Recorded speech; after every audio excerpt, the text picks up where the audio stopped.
রমিউল শেখ যে কত বড় মাপের গান্ডু নেতা তিনি নিজেই প্রমাণ করে দিলেন পার্শ্ব শিক্ষকদের এইরকম একটা খারাপ পরিস্থিতির মধ্যে উদ্গান্ডুর মতো একটা পোস্ট করে। এই ধরনের শব্দ ওনার সম্বন্ধে আমি কোনোদিন ব্যবহার করিনি, কিন্তু আজ বাধ্য হলাম, আর পারলাম না থাকতে। 5ই ফেব্রুয়ারি বাজেট পেশ হওয়ার পর সকল পার্শ্ব শিক্ষকই একেবারে হতাশ হয়েছেন, সকলেই হতাশাগ্রস্ত। কি করবেন, কিভাবে চলবে, এই মাইনে কিভাবে চলবে, সবাই চিন্তাগ্রস্ত, সবাই হতাশাগ্রস্ত। যারা অনেকে অসুস্থ এবং পেশেন্ট আছেন তারা এই বাজেট ঘোষণার পরে আরো অসুস্থ হয়েছেন, অসুস্থ হয়ে যাচ্ছেন এই দুশ্চিন্তায়।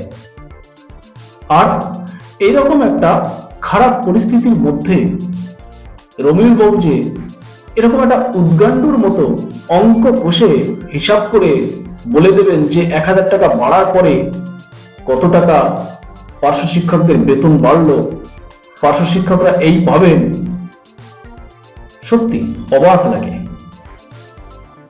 এত উদ্গান্ডুর মতো পোস্ট করবেন আমরা ভাবতে পারিনি। সরকার এই সেক্টরকে ইচ্ছাকৃতভাবে লাঞ্ছিত করছে, ইচ্ছাকৃতভাবে 1000 টাকা ভাতা বাড়িয়ে অপমানিত করেছে।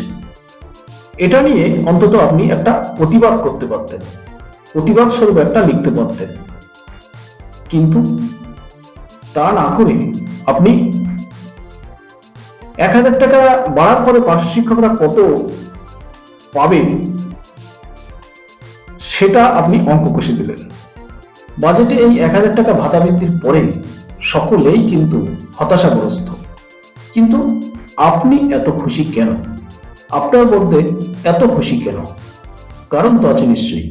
এটা থেকে প্রমাণিত হয় যে আপনি চান না পার্শ্ব শিক্ষকদের বাঁচার মতো একটা ভালো বেতন কাঠামো হোক বা ভালো বেতন হোক। পার্শ্ব শিক্ষকদের এই খারাপ পরিস্থিতির মধ্যেও আপনি আপনার দালালি সত্তাকে বাঁচিয়ে রাখলেন, দালালি সত্তা আপনি বজায় রাখলেন। আপনি কিছু করতে পারেননি, চুপ থাকতে পারতেন।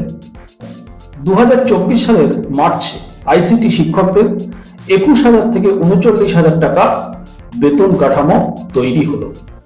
তারা সেই ফল এখন ভোগ করছে। তারা এখন 21 থেকে 39,000 টাকা বেতন কাঠামো পাচ্ছেন। আর আমাদের উদ্গান্ডু নেতা বারে বারে উল্টো যুক্তি দেখিয়ে কি বললেন যে আইসিটি শিক্ষক এবং পার্শ্ব শিক্ষক বিষয়টা আলাদা, ওরা 1091 অনুযায়ী বেতন কাঠামো পেতে পারে, 21 থেকে 39,000 টাকা বেতন কাঠামো পেতে পারে, কিন্তু পার্শ্ব শিক্ষকরা ওটা পেতে পারে না। আপনি পার্শ্ব শিক্ষক, অথচ আপনি পার্শ্ব শিক্ষক। উনি বারে বারে অঙ্ক কষে হিসাব কষে বলে দিয়েছেন যে এই মুহূর্তে ফান্ডে টাকা নেই পার্শ্ব শিক্ষকদের বেতন বা ভাতা বৃদ্ধির মতো। উনি বারে বারে হিসাব কষে বলে দিয়েছেন যে এই মুহূর্তে পার্শ্ব শিক্ষকদের ভাতা বৃদ্ধির মতো ফান্ডে টাকা নেই। যেন সরকারের সমস্ত আর্থিক চিন্তাভাবনা ওনার মাথাতে চাপানো ছিল এবং এখনো আছে। 5ই ফেব্রুয়ারি বাজেটে মাননীয় মুখ্যমন্ত্রী বাজেটে অমানবিকভাবে পার্শ্ব শিক্ষকদের জন্য 1000 টাকা ভাতা বৃদ্ধি করলেন। এতে পার্শ্ব শিক্ষকরা হতাশায় ভেঙে পড়লেন, সকলের দিশেহারা অবস্থা। কিন্তু এতে আমাদের গান্ডু নেতা খুব খুশি।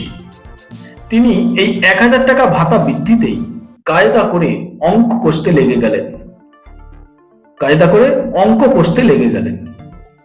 পার্শ্ব শিক্ষকরা এই মুহূর্তে কত টাকা ভাতা পেতে চলেছেন সেটা তিনি বোঝাতে অঙ্ক কষতে লেগে গেলেন এবং তিনি বোঝাতে চাইলেন যে সরকার যেটা দিয়েছে সেটা পর্যাপ্তই দিয়েছে। তিনি ডে লেবারদের সঙ্গে পার্শ্ব শিক্ষকদের মিলিয়ে যুক্তি খাড়া করলেন যে ডে লেবাররা তারা রবিবার পায় না, সরকারি ছুটি পায় না, এমএলসিএল হাবিজাবি পায় না। কিন্তু পার্শ্ব শিক্ষকরা তো এগুলো পায়, রবিবার পায়, ছুটি পায়, সরকারি ছুটি পায়, এমএলসিএল ফিএল হাবিজাবি পায়, কিন্তু ডে লেবাররা তো এটা পায় না। তাহলে পার্শ্ব শিক্ষকরা কত সুবিধা ভোগ করছেন এটা তিনি বোঝাতে চেয়েছেন। ছুটি ছাটা হাবিজাবি মিলিয়ে তিনি হিসাব দিয়েছেন যে পার্শ্ব শিক্ষকরা 172 দিন কাজ করেন, মানে স্কুলে পড়ান। তা সেই হিসাবে যা মাইনা প্রতিদিন রোজ হিসাবে প্রাথমিকে 999 টাকা এবং উচ্চ